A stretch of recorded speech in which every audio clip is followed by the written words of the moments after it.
আর লোকেদের তো ৯০ ঘন্টা প্রতি সপ্তাহ কাজ করা উচিত। তো আপনার থেকেই আমি জানতে চাইছি এই ওয়ার্কিং আওয়ার্সকে নিয়ে আমরা কি করে বুঝবো? কত নাম্বার দেব? যতটা খারাপ অবস্থা হয় একজন ভুল মানুষের সাথে বিবাহে জড়িয়ে পড়লে, তার থেকেও বেশি খারাপ অবস্থা হয় একটা ভুল কাজে নিযুক্ত থাকলে। অনেকেই তো এই যে রেকর্ডিংটা হচ্ছে সেটা দেখাই বন্ধ করে দিয়েছে। যখনই আমি বললাম যে এই যে তুমি ওয়ার্কিং লাইফটা চাইছো, এই কারণেই চাইছো যে কারণ তোমার জীবনে কাজের প্রতি কোনো ভালোবাসা নেই। অনেক লোকই বলছে না না না না, এটা তো বাজে কথা, বাজে কথা কেন শুনবো। যে বলছে ঘন্টা বাড়াও সেও একজন গোলাম, যে বলছে ঘন্টা কমাও সেও একজন গোলাম। স্বাধীনতা তো ভালোবাসায়, ওটা দুজনের কেউ জানে না।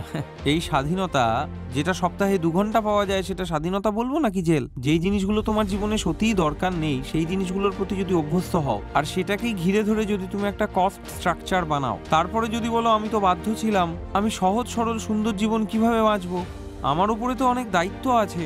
আরে কোন দায়িত্ব আছে? কিসের লাইবিলিটি? গীতা বলে প্রেমই হলো পরিণাম। পুরো গীতার কার্যক্রমটা এই জন্যেই যে আমরা যাতে প্রেমটা শিখি।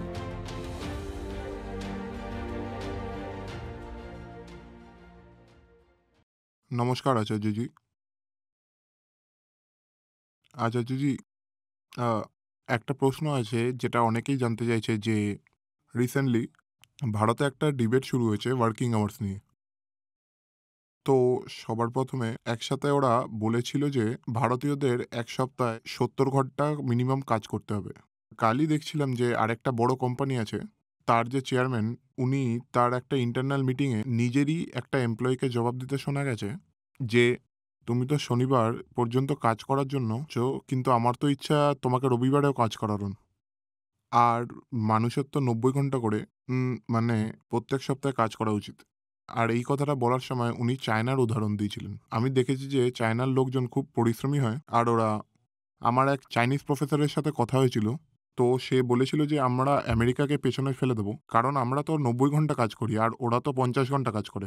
তো তারা ওই বিষয়ে কথা বলতে, বলতে একটা সাকসেস রিমার্ক পেয়ে গেছিল। তারা বলছিল যে, "তোমরা ঘরে বসে করবেটাই বা কি? তুমি কতদিন তোমার বউয়ের মুখ দেখবে আর কতদিন বউ তোমার মুখ দেখবে? তাই তোমরা সরাসরি কাজ করো।" তো হুম। এই যে ওয়ার্ক আওয়ার নিয়ে যে ডিবেট চলছে, এটা বহুদিন ধরে চর্চা ছিল এবং আজকে সোশ্যাল মিডিয়াতে পুরো ভরে গেছে। তাই আমার প্রশ্নটাও সেই বিষয়ের ওপরে। তাই আমি আপনার থেকে জানতে চাই যে, এই যে ওয়ার্কিং আওয়ার্স নিয়ে কিভাবে বুঝবো? কত নাম্বার দেব? না, বোঝাবোটা কি? যেই কনটেক্সট নিয়ে কথাটা হচ্ছে, ওখানে একদিকে এমপ্লয়ার আছে, আর একদিকে এমপ্লয়ি আছে। এমপ্লয়ারও এই কাজটাকে নিয়ে খুব একটা ভালোবাসা রাখে না। এমপ্লয়ারও ওই কাজটা অ্যা এই জন্য করাতে চায় যে যাতে তার ২ টো পয়সা আসে। যে এমপ্লয়ার সেও সেই কাজ করাতে চায় যাতে সেও কিছু মুনাফা অর্জন করতে পারে। আর যে এমপ্লয়ি আছে সেও এই কাজটা করে যাতে করে সে সেলারিটা পায়। সুতরাং ব্যাপারটা এটা এসেই দাঁড়ায় যে আপনি যখন বিনা প্রেম সহিত কাজ করেন, তখন আপনি আপনার আউটপুট আপন ইনপুট ম্যাক্সিমাইজ করতে চান। ইনপুট মানে ক ঘন্টা কাজ করেছো, আর আউটপুট মানে কত মায়না পেলে।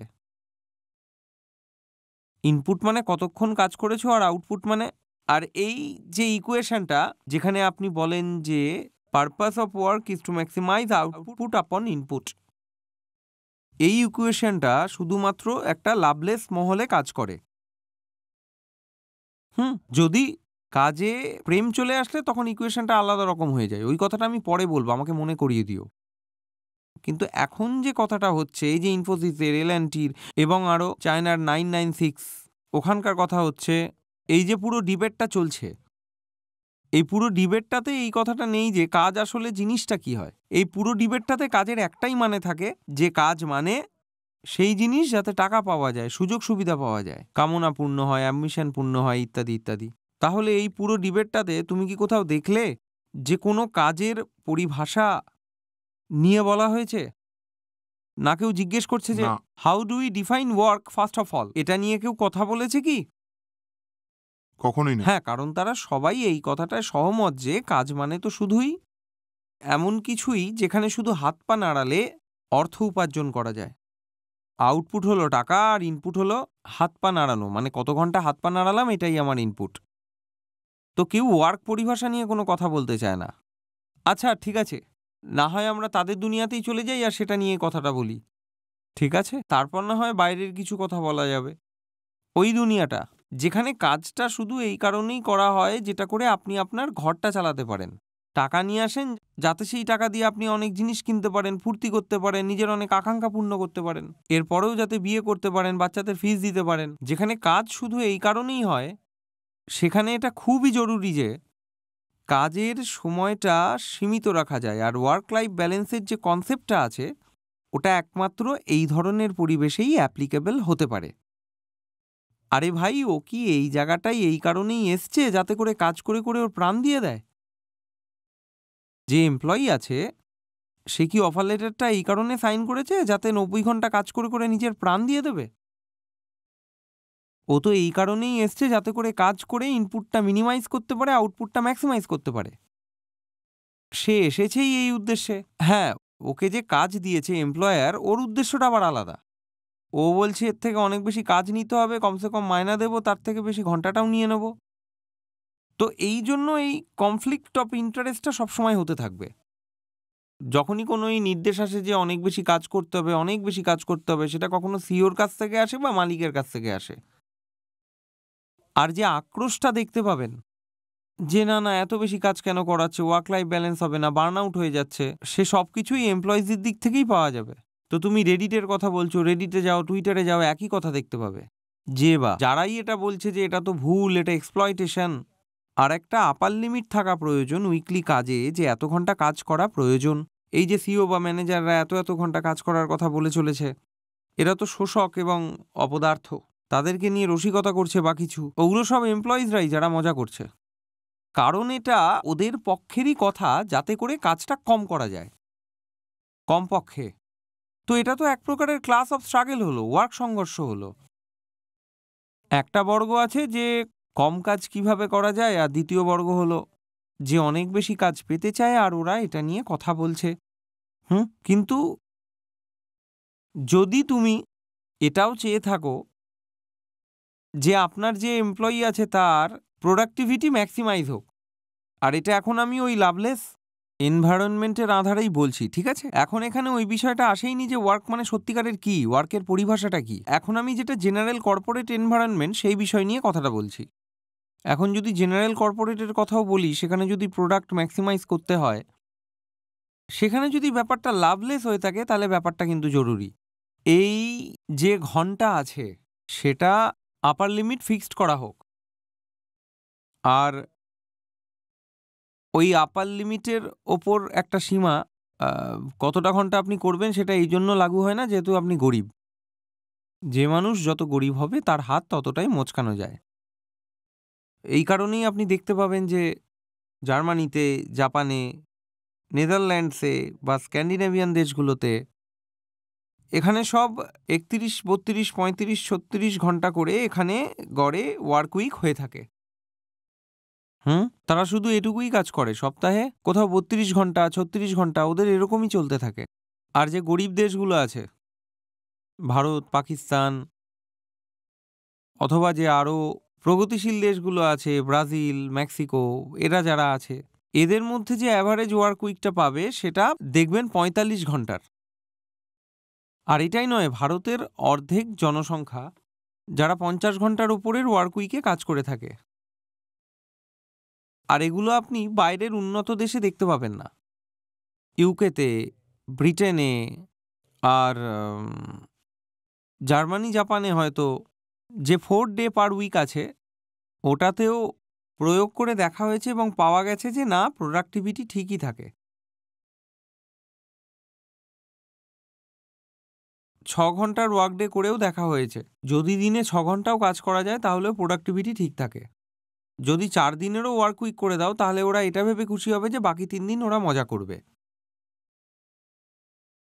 আর সেই জন্যই তারা ৪ দিন কঠোরভাবে কাজ করে থাকে। আরে কারণ তো তারা কাজকে ঘৃণা করে। যেটা আপনি ঘৃণা করবেন সেটা তো আপনি অবশ্যই তাড়াতাড়ি শেষ করতে চাইবেন। যেই জিনিসটাতে আপনি ঘৃণা করেন সেটাতে আপনি যখন বুঝতে পারো 3 দিন কাজ করতে হবে না, তখন খুশি হয়ে যাও। পৃথিবীর বেশিরভাগ জনসংখ্যায় দেখা গেছে তারা তাদের কাজকে ঘৃণা করে থাকে। এই 2 বছর আগেই ফ্রান্সে শুধুমাত্র রিটায়ারমেন্ট এজ 2 বছর বাড়ানো হয়েছিল, ফলে 10 লাখ লোক রাস্তায় নেমেছিল। 10 লাখ মানুষ মার্চ বের করেছিল শুধুমাত্র রিটায়ারমেন্ট এজ 2 বছর বাড়ানোর ফলে। মানুষ বলছে আমরা কাজ করতে চাই না, আমাদের রিটায়ারমেন্ট দিয়ে দাও, আমরা পেনশন পেতে চাই। কারণ মানুষ তাদের কাজকে ঘৃণা করে। আর আমি সেই পরিবেশ নিয়েই কথা বলছি। রিসার্চ ল্যাবে আপনারা জানেন কি দেখা হয়? যে যখন রিটায়ারমেন্টের সময় আসে, তো যে বিজ্ঞানী আছে ও বলছে যে আমি আরও কাজ করতে চাই, কোনো রকমভাবে আমাদের রিটায়ারমেন্ট এজটা একটু বাড়িয়ে দাও। ওরা অনেক ব্যাকুল হয়ে থাকে। ওদের রিটায়ারমেন্টের বয়স 65 বছর হবে হয়তো, কিন্তু তারপরেও দেখা যায় যে 75 বছর বয়সেও তারা ল্যাবে পড়ে থাকে। আর এটাও দেখতে পাওয়া যায় যে নিম্ন স্তরের যারা মানুষ আছে, যাদের হয়তো সেই কাজটার প্রতি কোনো প্রেমই নেই, অ্যাসিস্ট্যান্ট বা টেকনিশিয়ান এরকম লোকেরাই হতে পারে, এদের যখনই রিটায়ারমেন্টের সুযোগ থাকে তারা পালিয়ে যায়। কারণ দুনিয়ার বেশিরভাগ কাজগুলোই এমন যেখানে প্রেম থাকে না।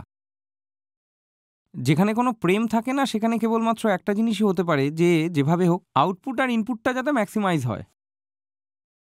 আর ওরা যারা, আপনি যাদের থেকে ইনপুট নিচ্ছেন, হ্যাঁ আমি মানছি, তার একটা সীমা রাখতে হবে, নয়তো সেই মানুষটা পাগল হয়ে যাবে। কারণ একদম পরিষ্কার, আপনি কাজটাকে কি করেন? ঘৃণা। আর আপনাকে বলা হয়েছে, হ্যাঁ ঘৃণা, আর আপনাকে বলা হয়েছে যে কাজটাকে আপনি ঘৃণা করেন ওই কাজটাই সপ্তাহে 90 ঘন্টা তোমায় করতে হবে। তখন তোমার কি হবে? পাগল হয়ে যাবে। হ্যাঁ, তো এই জন্যই প্রয়োজন, এই জন্যই বলছি কাজের সময়টা বেঁধে দেওয়া দরকার। কারণ দুনিয়ার বেশিরভাগ লোক এমন কাজে ফেঁসে আছে যে এই কাজকে তারা ঘৃণা করে। হয়তো ঘৃণা, নয়তো ইনডিফারেন্স, অ্যাপাথি, উদাসীনতা।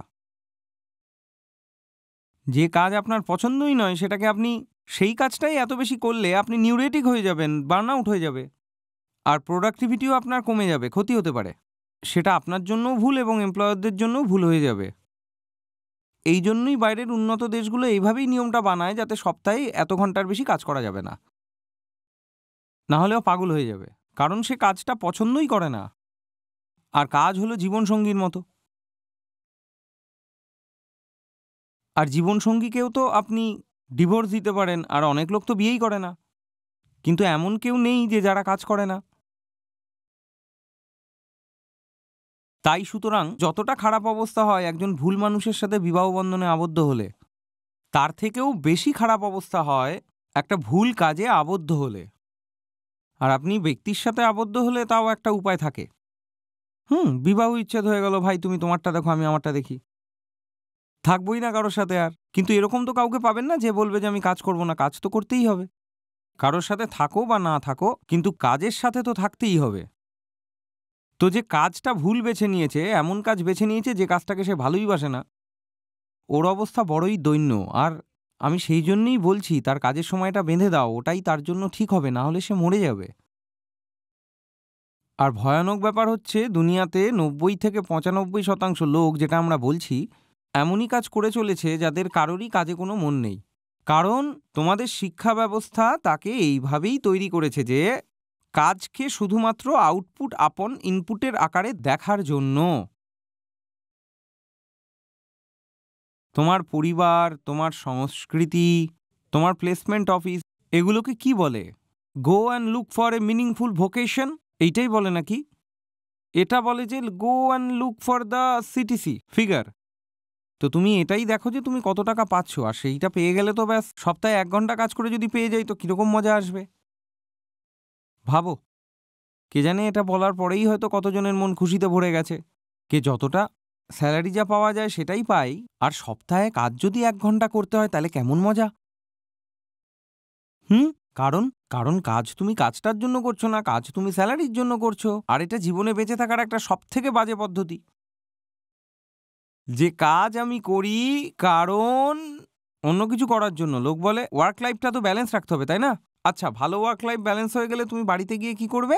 হবিতে সময় দেবো। তোমার যখন হবি আছে আর সেটাকে যখন তুমি ভালোবাসো, তাহলে তুমি সেই হবিটাকে নিজের জীবন কেন বানালে না? কেন করলে না? তুমি বলছো যে তুমি বাড়িতে গিয়ে কোয়ালিটি টাইম স্পেন্ড করবে নিজের পরিবারের সাথে। তুমি কোয়ালিটি ইন্ডিভিজুয়ালি নও, তাহলে তুমি কোয়ালিটি টাইমটা কাটাবে কি করে? তুমি কোয়ালিটি ইন্ডিভিজুয়াল হলে তুমি তো সবার আগে কোয়ালিটি ওয়ার্ক নিজের জন্য বেছে নিতে না? তুমি মানুষটাই এমন যে নিজেকে বিক্রি করে রেখেছো চাকরির কাছে, সিটিসির চক্করে। এই বিক্রি হওয়া মানুষটা তার পরিবারের সাথে কি কোয়ালিটি টাইম স্পেন্ড করবে? সে তো বিক্রি হওয়াটাই শেখাবে, তাই না? আর আমি এই মানুষটার শরীরের জন্য বারবার বলছি, একে দিয়ে বেশি কাজ করিও না। টেনে টুনে খুব জোর সপ্তাহে 40 ঘন্টা কাজ করাও, নয়তো সে পাগল হয়ে যাবে। আমার তো খুব দয়া হয় এদের প্রতি। আমি তো বলি আরও কম কাজ করাও। আমি দেখি যাদের কাজের প্রতি কোনো প্রেম নেই, আমি তাদের এটাই শাস্তি দিই, আমি তাদের কাজ কমিয়ে দিই। কারণ ওদের কাজ দেওয়া মানে ওদের ওপর অত্যাচার করা। আর আমি কেন কাউকে অত্যাচার করব? কাজ আমি তাকেই দেবো যার কাজের প্রতি প্রেম আছে। আর এটা বড় অদ্ভুত কথা যে কাজকে ভালোবাসে তাকে আমি বলি আরও করো, আরও করো। প্রেম তো আনন্দই, তুই আরও কর। আর যাকে আমি দেখি খুব নাক সিটকায়, বলে এটা করবো না, ওটা করবো না, ওটা হচ্ছে না, এটা হবে না, তাকে আমি বলি ছাড়ো, কাজ কম করো, বাদ দাও, কাজ কম করো। এবার আমরা আসছি যে কাজের পরিভাষাটা কেমন হওয়া উচিত। অনেক লোকজন তো এই যে রেকর্ডিং হচ্ছে এতটা দেখা বন্ধই করে দিয়েছে হয়তো। যখনই আমি বললাম এই যে তোমরা ওয়ার্ক লাইফ ব্যালেন্সটা চাইছো, এই জন্যই চাইছো যে কারণ তোমার জীবনে কাজের প্রতি কোনো প্রেম নেই। অনেক লোকেই তো বলবে এসব বেকার কথা, বাজে কথা, না না আমি শুনবো না। ঠিক আছে, এখন একবার মানুষ নিজেকে নিজে সিটিসির জন্য বিক্রি করে দেয়, তারপরে তার সত্যিটা মেনে নেওয়া মুশকিল হয়ে পড়ে। কাজ আসলে কি? কাজ হলো প্রেম। কাজ এমন একটা জিনিস যেটার জন্য তুমি বলবে যে আমি এর জন্য টাকা দেব, যে আমি পয়সা দিতেও রাজি। বাকি তো বাদ দিলাম যে আমরা স্যালারি চাই, যদি আরও কিছু পাওয়া যায় সেটা বোনাস ভাই। আর যদি অনেক কিছু পাই তাহলে তো গ্রেস হয়ে গেল ভাই।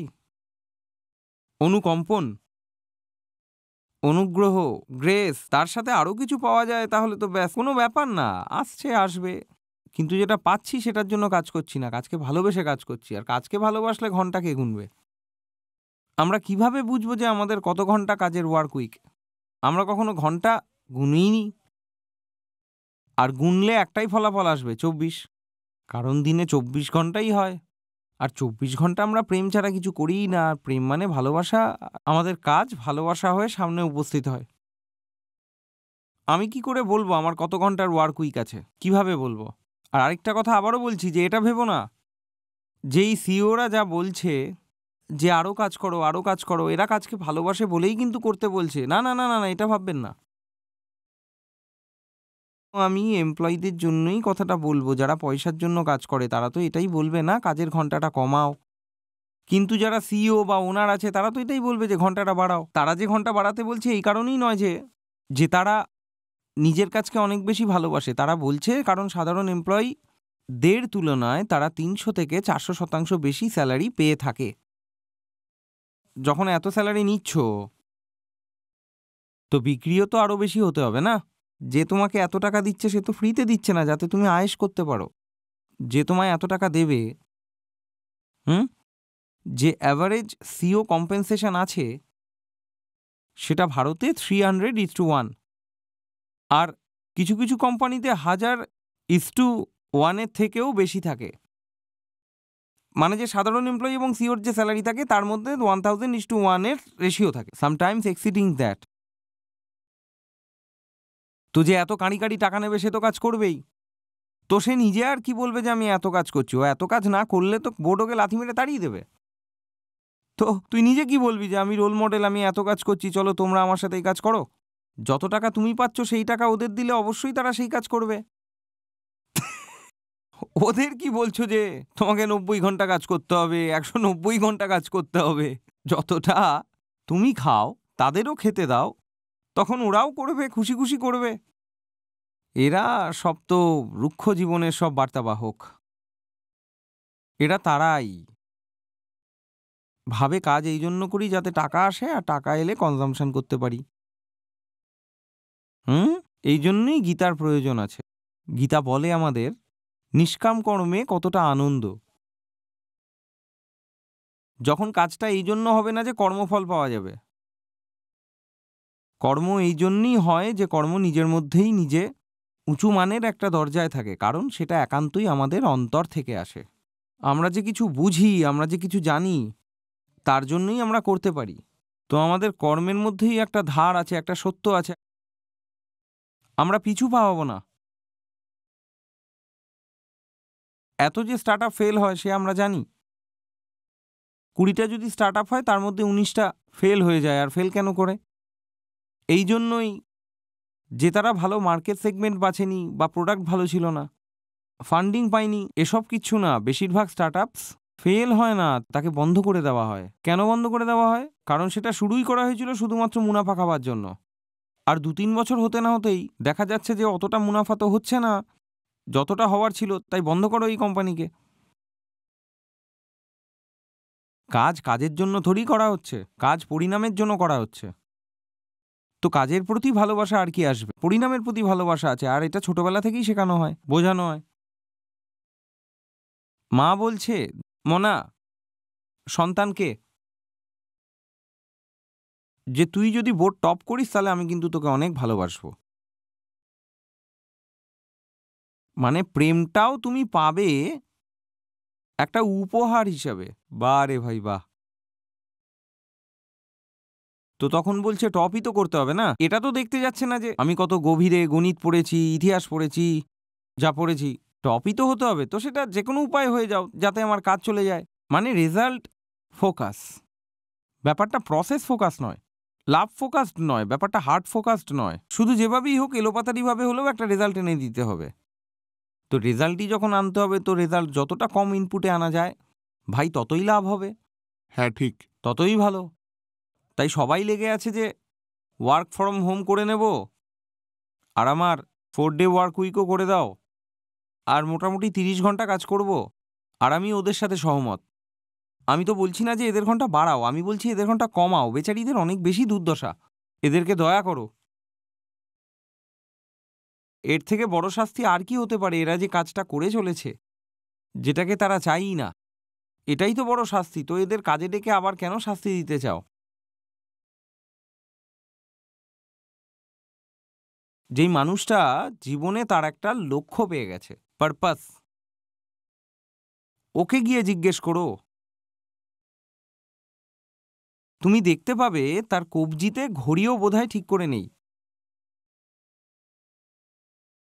কি দিন কি রাত, কোনটা বৃহস্পতিবার, কোনটা শনিবার, কোনটা রবিবার, এই মাসটা কি, ওই মাসটা কি, কখন গ্রীষ্ম কখন শীত, সে তো নিজের মজাতেই ডুবে আছে।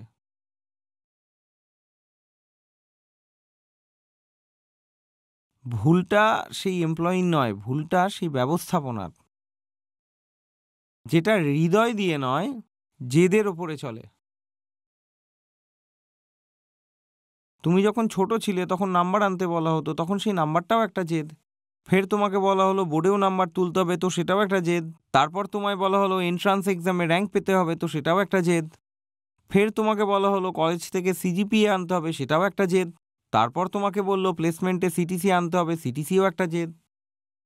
তারপর হয়তো কেউ অন্ত্রপ্রনার হয়ে যায়, তো ওদেরকে বলা হয় তুমি আইপিও নিয়ে আসো, আর সেই আইপিওটাও একটা জেদ। হৃদয় তো কোথাও নেই, শুধু জেদ, চারিদিকে শুধু জেদের খেলা চলছে, জেদ আর জেদ। তাহলে যে ওয়ার্ক আওয়ার্স আছে ওটাও এক প্রকার জেদই হলো। তাহলে সেই জেদের পেছনেই দৌড়াও। এখানে জীবন কোথাও নেই, এখানে প্রেমও নেই।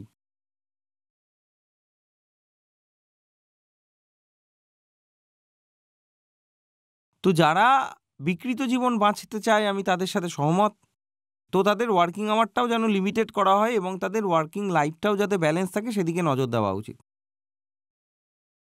কিন্তু আমি সাথে এটাও জিজ্ঞেস করছি, তো এই জেদ, টাকা পয়সার পেছনে, সুবিধার পেছনে বিক্রি হওয়া জীবনটা বেঁচে থাকা কি খুব দরকার? হুম? তোমার কাজ, তোমার চাকরি বা হতে পারে তোমার ব্যবসা হোক বা বাণিজ্য হোক, সেটা তোমাদের হৃদয় থেকে কেন আসে না? মন থেকে কেন আসে না? এটাই প্রশ্ন, সবার কাছে প্রশ্ন। আর মন থেকে যদি নাই বাঁচো তাহলে ওটা কি বাঁচা বলে? প্রতিদিন সকালে একটা কাজ করতে যাও যে সিঁড়ি দিয়ে উঠতে কষ্ট হয়, কার্ড সোয়াইপ করতে ইচ্ছে করে না, তো এটা কি জীবন না অন্য কিছু? আর এত কিছু কিসের জন্য? তো অল্প যা কিছু পাওয়া যায় মাসের শেষে তাতে তোমার ঘর চলে যায়, তোমার প্রেসার কুকারে সিটি আসে, তুমি মজায় থাকো। পশ্চিমে বেশ মজার একটা হিসাব কিতাব চলছে। এবার লাইফ এক্সপেকটেশনগুলো বেড়ে যাচ্ছে। হুম, এটা মজার ঘটনা, মন দিয়ে শুনবেন। লাইফ এক্সপেকটেশন বেড়ে চলেছে, ঠিক আছে? আর বার্থ রেট কমে যাচ্ছে, ঠিক আছে? আর মরবিডিটিও কমে আসছে। আর মরবিডিটি মানে রোগ, রোগের চিকিৎসাও আসছে। হুম, তো মানে হলো যে বুড়ো মানুষ অনেক বেশি দিন বাঁচছে, বুড়ো মানুষরা বেশি বেঁচে আছে, তারা অসুস্থও নয়, আর ৬০ বছরে রিটায়ারও হয়ে গেছে, আর বাঁচবে ৯০ বছর, আর ৬০ থেকে ৯০ এর মাঝখানেও বেশ শক্তপোক্ত। আর বার্থ রেট কমে গেছে, তাই জোয়ান লোক অনেক কম। কিন্তু যার বয়স হয়েছে সে ৬০ বছরে রিটায়ার করেছে, তাহলে ইকোনমি প্রোডাকশনটা কে করবে? জোয়ানরা তো নেই, বুড়ো ৬০ বছরে রিটায়ার করেছে, এখন বাঁচবে তো অনেক। তো বুড়োদের এটা বলা হচ্ছে যে তো ভাই আরও কাজ করো, ৭০ বছর অবধি কাজ করো। তো একটা ওপিনিয়ন এটাই পশ্চিমে বেরিয়ে আসছে যে ও ভাই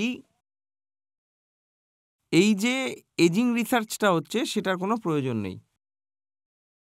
যদি বেশি বেঁচে থাকার মানে এটা হয় যে বেশি কাজ করতে হয়, তাহলে আমিও আর বেশি দিন বাঁচতে চাই না। লোকেরা নিজের কাজকে এতটাই অনীহা করে যে যে বলছে যে যদি একটা এক্সটেন্ডেড লাইফের মানে এটাই হবে যে আমাদের রিটায়ারমেন্ট এজটাও আগে বাড়তে চলেছে, তাহলে আমাদের এক্সটেন্ডেড লাইফ দিও না, আমরা বেশি বাঁচতে চাই না, আমরা কাজ করব না, তাড়াতাড়ি মরে যাব তাও ভালো, কিন্তু কাজ করব না, কারণ আমরা এই কাজকে ঘৃণা করি। একটা সার্ভে হয়েছিল, ব্রিটেনে হয়েছিল, ওটার তুমি ডিটেলসটা খুঁজে নিও।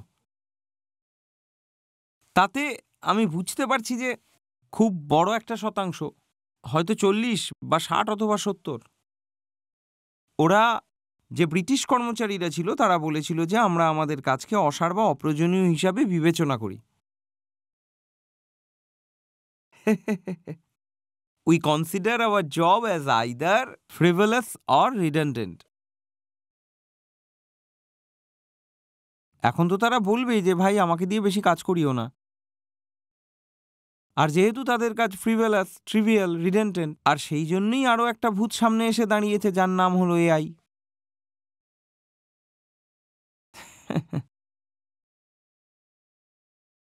কারণ তোমার কাজটাই এমন যে কেউ একজন করে দেবে। যদি তুমি মন থেকে কিছু করতে, তাহলে এআই তোমার জব কেড়ে নিত না, কারণ আর্টিফিশিয়াল ইন্টেলিজেন্স রিয়েল লাভ করতে পারে না। এআই সব করতে পারে, কিন্তু প্রেম তো আসবে না, না? তো যদি তোমরা কাজে একটু প্রেম রাখতে, আর যেটা শুধু একটা মানুষই পারে, আর ট্রান্সেন্ডেন্টাল ক্রিয়েটিভিটি, তাহলে এআই তোমাকে সহজে বদলাতে পারতো না। কিন্তু তোমার কাজগুলোই এমন যে করে পেপার পুশিং। তো এবার তুমি কাঁদছো যে এআই আমার চাকরি খেয়ে নেবে।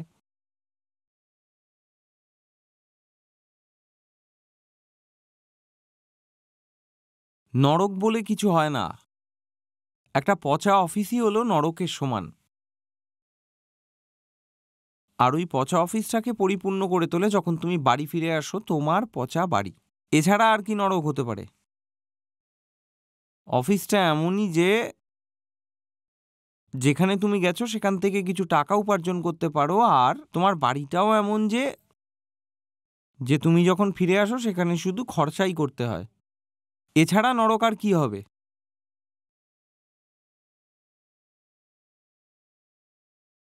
স্যালারির জন্য কাজ করি, স্যালারির জন্য কাজ করি। আচ্ছা, মাসে কতদিন স্যালারি পাওয়া যায়? একদিন পাওয়া যায়। তো বাকি ২৯টা দিন কিভাবে বাঁচো ভাই? স্যালারি তো একদিন পাওয়া যায়, তো বাকি ২৯ দিন কি করো স্যালারির অপেক্ষা? যেদিন স্যালারি হয় সেদিন বারবার ব্যাংক অ্যাকাউন্ট চেক করি যে স্যালারি এলো কিনা।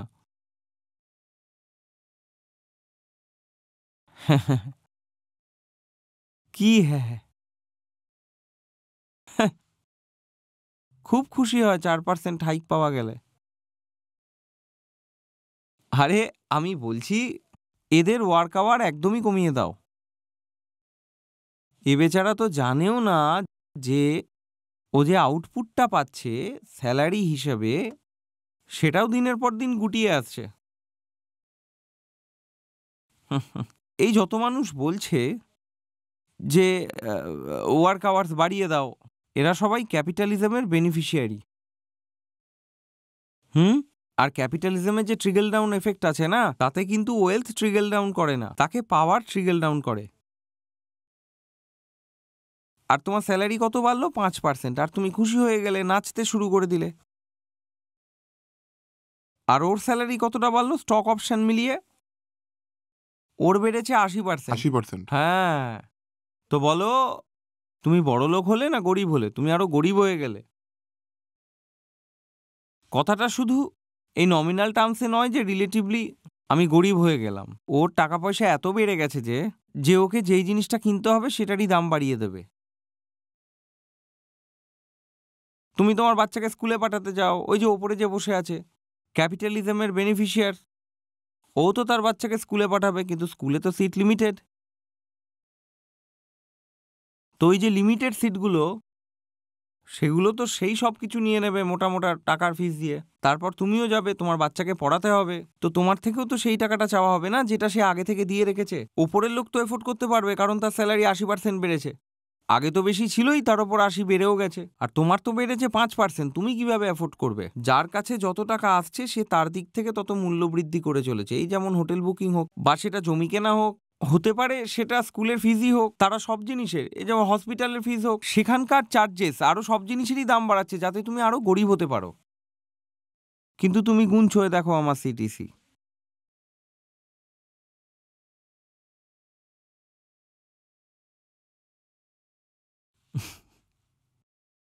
এই পুরো ডিবেটটাই ফ্রেভোলাস। কত ঘন্টা কাজ আর কত ঘন্টা কম, এই দুটো লোক যারা কথা বলছে দুজনেই একটা শোষক ব্যবস্থাপনার গোলাম। যে বলছে ঘন্টা বাড়াও সেও গোলাম, আর যে বলছে ঘন্টা বাড়িও না সেও গোলাম। স্বাধীনতা তো প্রেমেই থাকে, সেটা দুজনের কেউই জানে না। দুজনেরই কাছে স্বাধীনতার একটাই মানে ছুটির দিনে গিয়ে গলফ খেলা। যেই স্বাধীনতা যা সপ্তাহে ২ ঘন্টার জন্য পাওয়া যায় তাকে স্বাধীনতা বলবো না জেল খাটা? জেলের কয়েদিরাও তো ২ ঘন্টার জন্য স্বাধীনতা পেয়ে থাকে।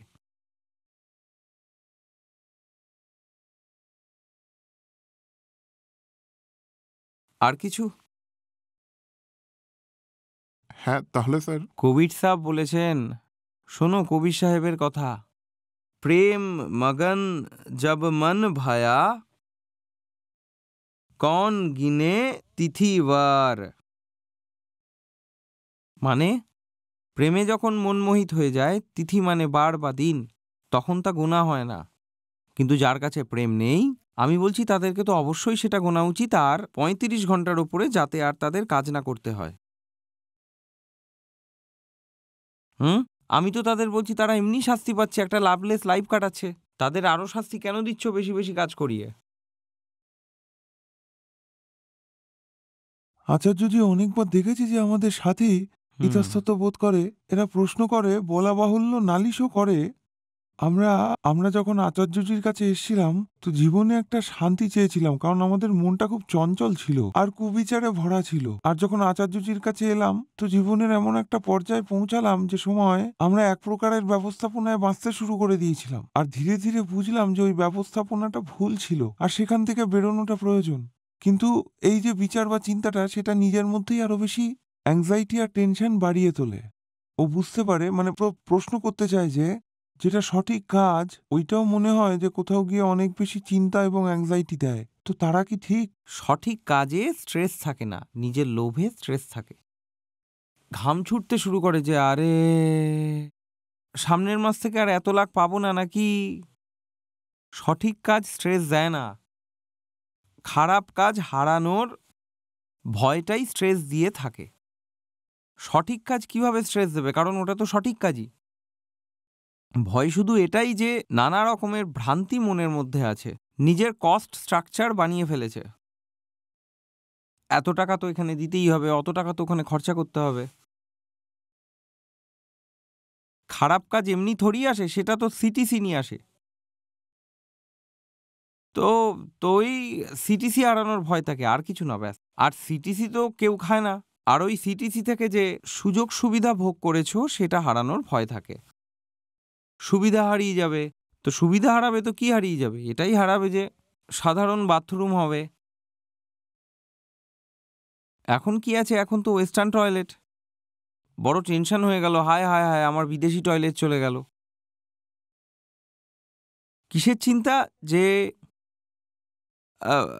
সাধারণ টিভিটা আছে এটা কত ইঞ্চির হতে পারে, কত ইঞ্চি কিছু একটা হবে, যাই হোক। হ্যাঁ, কত, 40? হ্যাঁ, 40 ইঞ্চির টিভি। এবার তার কাছে আকাঙ্ক্ষা যে সে 400 ইঞ্চির টিভি কিনবে। এবার চিন্তায় পড়ে গেছে যে 400 ইঞ্চির টিভি কিনবে কিভাবে। পুরো দেওয়ালটা, যাতে দেওয়ালটা ঢেকে যায় এরকম টিভিরই আনার ইচ্ছা, আর সেটা পাওয়াও যায়, আর সেটা নিয়েই চিন্তা হচ্ছে। ঘাম ঝরতে শুরু করে দিয়েছে। যেই জিনিসগুলো তোমার দরকার নেই সেই জিনিসগুলোতেই যদি তুমি অভ্যস্ত হয়ে পড়ো, আর সেই অনুযায়ী যদি একটা কস্ট স্ট্রাকচারও তৈরি করো, তারপর বলবে আমি তো বাধ্য ছিলাম, আমি সহজ সরল সুন্দর জীবন কিভাবে বাঁচব, আমার উপরে তো লাইবিলিটিস আছে। কিসের লাইবিলিটিস, কিসের দায়িত্ব? না, লাইবিলিটি আছে যে আমার 1000 স্কোয়ার মিটার প্লটে আমার বাংলো দাঁড় করাতে হবে, এটা আমার ছোট্ট ইচ্ছা। আর কেন বানাতে হবে? কারণ না বানালে তো আমার বউ পালিয়ে যাবে। আর বউ কেন পালিয়ে যাবে? কারণ না সে তোমাকে ভালোবাসে না তুমি তাকে ভালোবাসো। বউও তো তোমার থেকে লোভ নিয়ে বসে আছে যে একদিন একটা কেল্লা দাঁড় করাবে আর সেই কেল্লার সে রানী হবে। আর তার জন্যই তোমার দরকার সেই পচা চাকরিটাই করতে থাকো সিটিসির লোভে পড়ে। হুম, ঘরে বাচ্চাটা সম্মান করবে না, বাবা যদি বেকার হয়ে যায় কেন? কারণ তুমি বাচ্চাদের ওইভাবেই মানুষ করেছো, তাই বাপের কামাই থাকাটা খুব জরুরি। আসল ভয় তো এটাই, যদি আমি না কামাই তাহলে আমার বাচ্চারাই বাড়ি থেকে বার করে দেবে।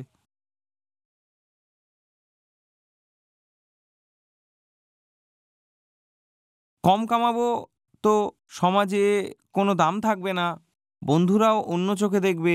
কেন? কারণ তুমি বন্ধু এরকমই বানিয়েছো যারা তোমার টাকা দেখে এসেছিল। তুমি বেকার হয়ে যাও, তুমি সাধারণ জীবন বাঁচতে থাকো, তোমার সমস্ত বন্ধু পালিয়ে যাবে। সে তো ভালো কথা যে তারা চলে যাবে, এরকম বন্ধু থাকার থেকে না থাকা ভালো।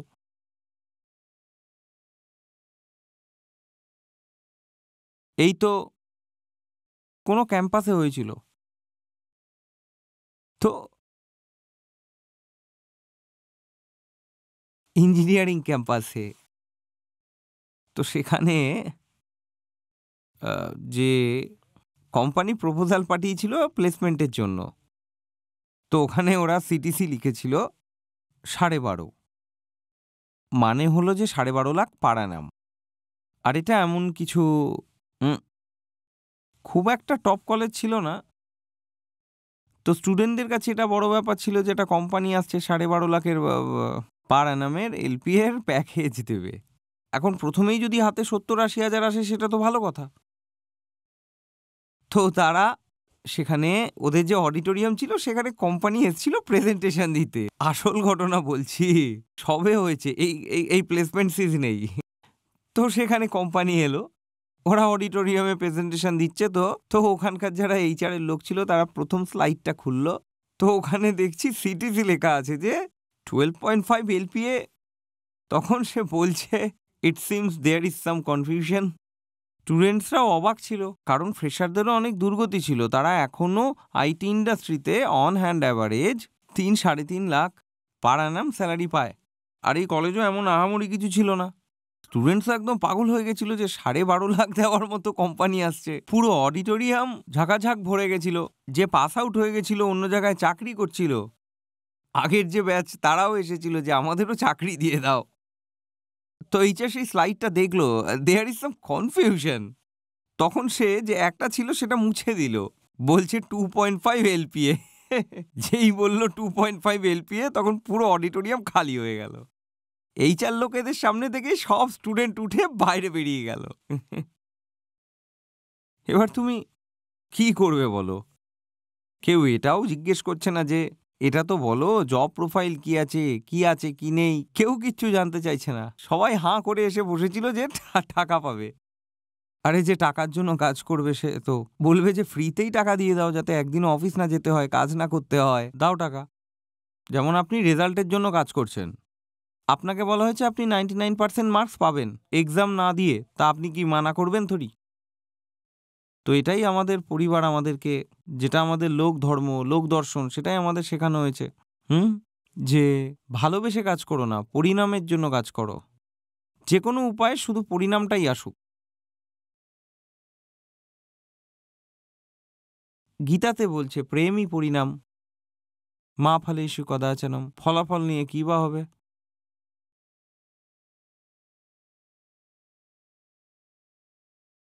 স্যার খালি জিবরানের কোট আছে, work is love made visible, and if you cannot work with love but only with distaste, it is better that you should leave your work and sit at the gate of the temple and take alms of those who work with joy.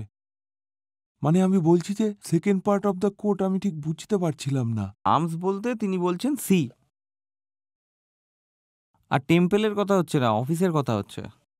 বলছেন যখন কোনো মানুষ ভালোবেসে তার কাজটা করে, তখন সেই অফিসটাই মন্দির হয়ে যায়। মন্দিরের সামনে বসতে হবে না, একটা এমন অফিসে চলে যাও যেখানে লোকজন মন থেকে কাজ করে। ওটা অফিস না, মন্দির হয়ে গেছে। আর জিবরান বলছে যে ওইখানে গিয়ে ওই মন্দিরে আর্মস নাও, দক্ষিণা দান নাও। কিসের দান নেবে? কিসের দান নেবে ওখানে? এটাই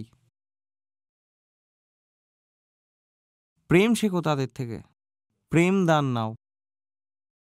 শেখো যে জীবন ভালোবাসায় কিভাবে কাটানো যায়। কথাটা হলো শুধুমাত্র কাজকে ভালোবাসলেই হবে না, কথাটা ভালোবাসার।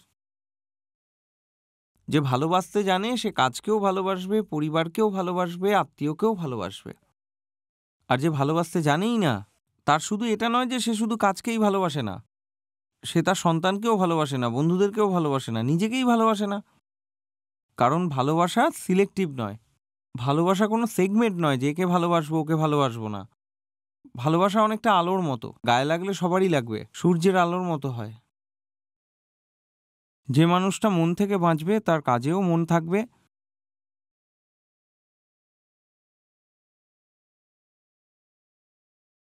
তার প্রতিটা পদক্ষেপে মন থাকবে। আর যে টাকার জন্য করছে সে বলবে যেখানে পণ বেশি পাচ্ছি সেখানেই আমি বিয়ে করব, টাকা দেখবে। আর যেখানে সিটিসি বেশি পাবো সেখানে চাকরি করে নেব।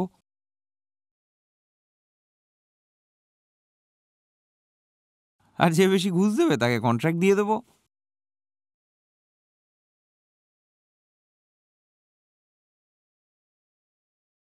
হুম আর এই যে ভালোবাসা, এটা কে শেখায়? এই শিক্ষাটাই উইজডম, এটাই আত্মজ্ঞান, এটাই আত্মলোকন। আর সেই জন্যই আমাদের গীতা সত্র। পুরো গীতার কার্যক্রমটা আমাদের এই জন্যই, যাতে আমরা গীতা শিখতে পারি। আপনি গীতাতে শ্লোক শিখতে থরিয়ে এসছেন, আপনি গীতাতে এসছেন যাতে আপনি ভালোবাসা জানতে পারেন।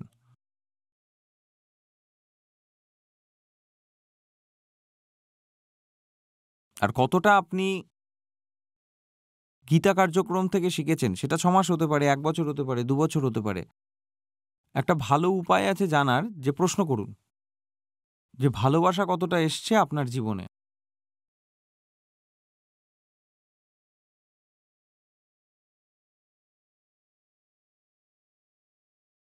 হুম প্রেম মানে বিশালতা। উদারতা। আর প্রেম না থাকা মানে হলো ক্ষুদ্রতা, গোনা, কত পেলাম কত পেলাম কত পেলাম। প্রেম মানে অসীমতা, যেখানে সবকিছু দিয়ে দেওয়ার পরেও তার কাছে শেষ কিছু হয় না। আর যেখানে প্রেম থাকে না সেখানে ব্যাস ক্যালকুলেটর চলতে থাকে, কতটা লাভ লোকসান ক্ষতি হলো।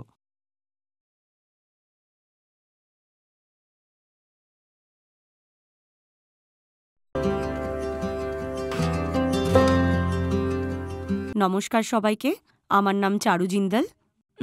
আমি রামনগর উত্তরাখণ্ড থেকে বলছি। আর আমি আচার্যজিকে মোটামুটি ১.৫ বছর ধরে শুনছি। আর যা কিছুই আচার্যজির সাথে যুক্ত হওয়ার পরে যে পরিবর্তন এসেছে, যেটা আমি ২-১টা পংক্তির দ্বারা বোঝাতে চাই। যথা শরী চিন্তা যায়, মনে নেই সাজা, যার আকাঙ্ক্ষা নগণ্য সেই হবে রাজা। তো আজকে যা আমি শিখলাম, আজকে আচার্যজি কামনা নিয়ে কথা বলেছেন, যে কামনার অনুগমন আর কামনার ত্যাগ দুটোই যদি ভুলভাবে থাকে তাহলে তার পরিণাম ভুলই হবে। কামনার অনুগমন যেরকম ভুল, ঠিক সেইভাবে তেমনই বিনা আত্মজ্ঞানে কামনার ত্যাগ করাটাও ভুল। কামনার পেছনে যদি দুঃখ থাকে তো কামনার দমন করে আমরা আরো বেশি দুঃখ পাই। কোনো কাজই নিজে নিজে সেটা ভালো বা খারাপ হয়ে যায় না, তাকে কোনো কাজই নিজে নিজে ভালো বা খারাপ হয় না, সেটা অহমের জন্য ভালো বা খারাপ হয়। যদি সেটা আমাদের আত্মজ্ঞানের দিকে নিয়ে যায় বা উঁচুর দিকে নিয়ে যায় তো তো সেই কর্মই সঠিক হয়। আজকে আমার শিক্ষা এতটাই ছিল।